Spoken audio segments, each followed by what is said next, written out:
Today I was going to touch on a variety of personal development topics, so feel free to join the discussion down below in the comments.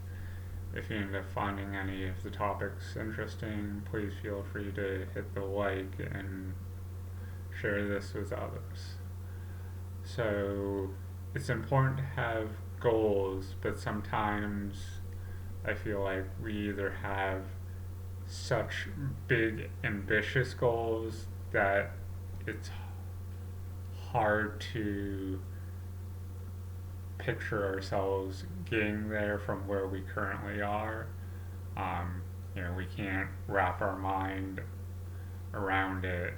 It's hard to break this big picture down into smaller chunks. And a lot of books or videos do talk about that, how you have to break your goals down into smaller chunks. Not everyone can think um, that linear depending on the goal. You know, some goals are very straightforward. Okay, first I'm going to do A, and then I'm going to do B, and then I'm going to do C. And others, it's hard to um, contextualize what needs to get done. I've heard, start with the end in mind and work backwards, which I would say 99% of the time would work for whatever goal you have. But if you can't,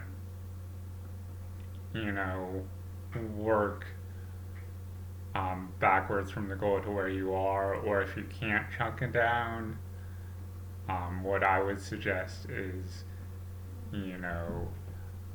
looking into who's done what you're trying to do before and see how they did it. It might be someone you know personally, um, or if you don't, maybe it's, someone that's written a book on it, done a video about it, someone in your community that you could reach out to and say, hey, this is what I'm trying to do, XYZ, can you mentor me how to do it? Some instances that might take the form of paying someone, a consultant to help guide you. So you can have goals that are too big. On the flip side of the coin, you can have goals that are too small, and because they're too small, they don't motivate you.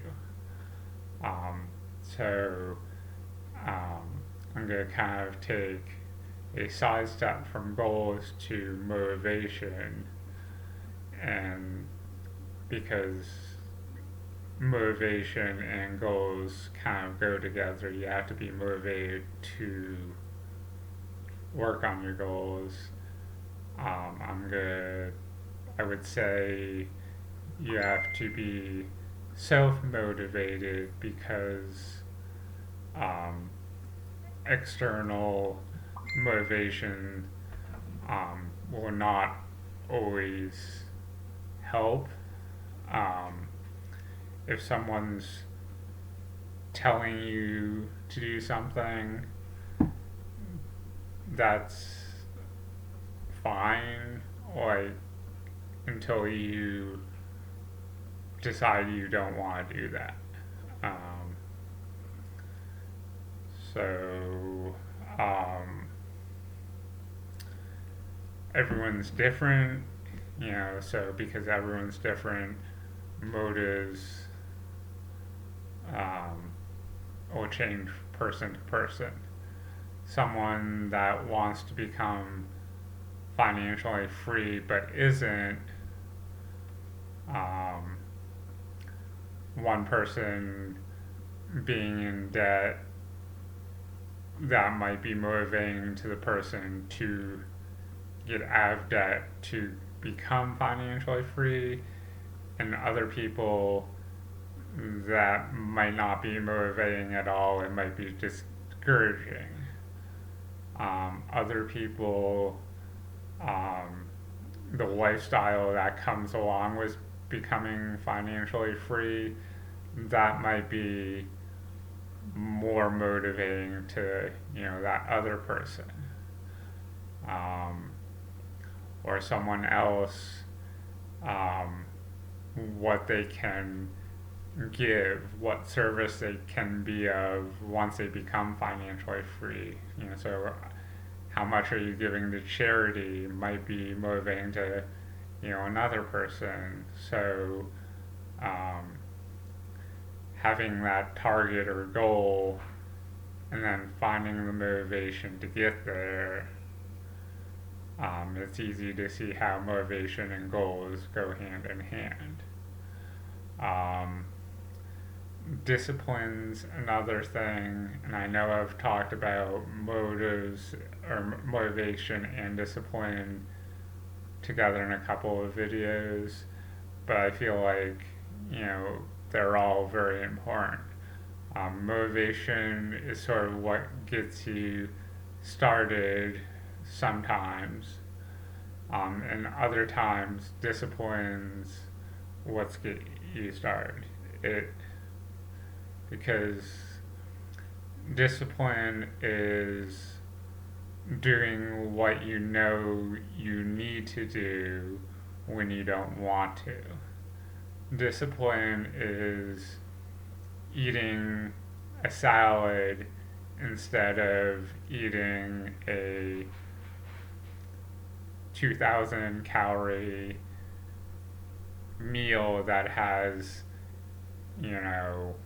150% of your total fat intake for the day and 300% of your carbs for the day.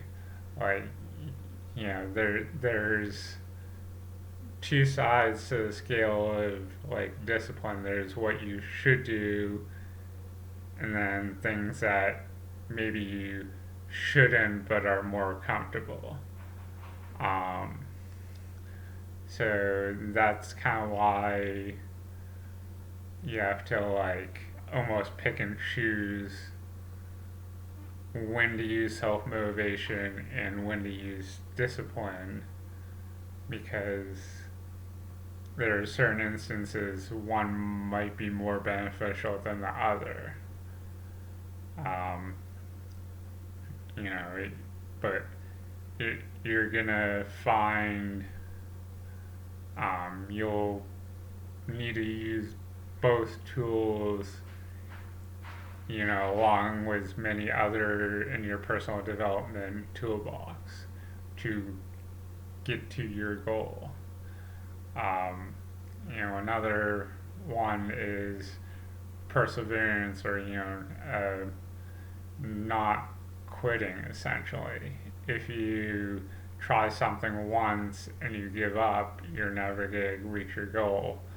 But if you are persistent and you try 3, 4, 5 times and you fail 3, 4, 5 times, but you don't give up and you try that one more time, you might get that one last time. Whereas the person that gave up, the last time, it could have been the very next try. I've read a lot of personal development books and watched or listened to lots of personal development videos or audio, and a handful of times I've heard the story of someone that kind of like gave up 3 feet from gold. You can be so close but in the when you're mining gold, you might not be able to see how close or far you are, and that might be discouraging, even though it's like right on the other side of the rock you're trying to mine might be that gold, or obviously you can mine other things other than gold, but um, yeah, so hopefully you enjoyed this video. If you found some value in it, please feel free to hit the like button, comment down below with your thoughts, and share this with someone else who might also find some value in this.